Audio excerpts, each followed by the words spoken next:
Hello everyone, আমি মৌমিতা। নতুন একটি ভিডিওতে সবাইকে স্বাগত। আজ বিকাল থেকে ব্লগটা শুরু করলাম। দুপুরে খাওয়া দাওয়া সেরে ছেলেকে ঘুম পাড়িয়ে দিয়ে এই রথটা সুন্দর করে সাজিয়ে নিয়েছি।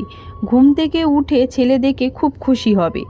সকাল থেকে দু একবার বৃষ্টি হলেও বিকালে আকাশটা বেশ পরিষ্কার আছে, তাই সবাই একটু আনন্দ করতে পারবে, বিশেষ করে বাচ্চারা।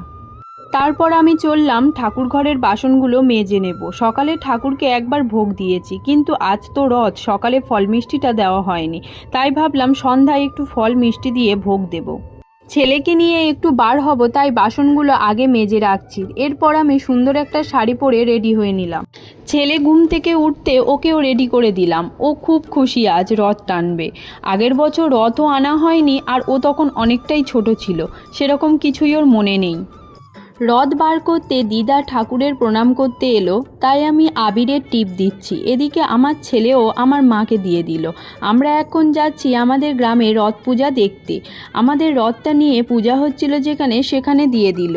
অন্যান্য বছরে গ্রামের রথ পূজাটা একটু তাড়াতাড়ি হয়, মানে ওই 3টে কি 3:30 নাগাদ।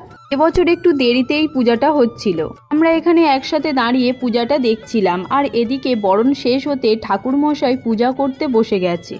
গ্রামের সবাই দাঁড়িয়ে এখানে পূজা দেখছিল। এরা তো ভিডিও করছে দেখে খুব মজা করছিল। এরপর প্রদীপের তাপ নিয়ে ছেলেকে দিলাম। এবার ঠাকুরকে পাখার বাতাস দিচ্ছিল। পূজা শেষে হরিলুট হলো, আমরা বাতাসা গুড়িয়ে চলে এলাম প্রসাদ নিতে। এখানে খিচুড়ি ভোগ হয় প্রত্যেক বছর, তো এখন ভোগটা নিয়ে খেতে খেতে আমরা বাড়ির দিকে রওনা দিলাম।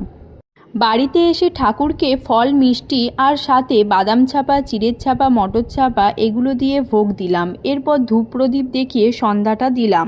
তো আজকের ভিডিওটি কেমন লাগলো কমেন্টে অবশ্যই জানিও। আজ এই পর্যন্ত, টাটা।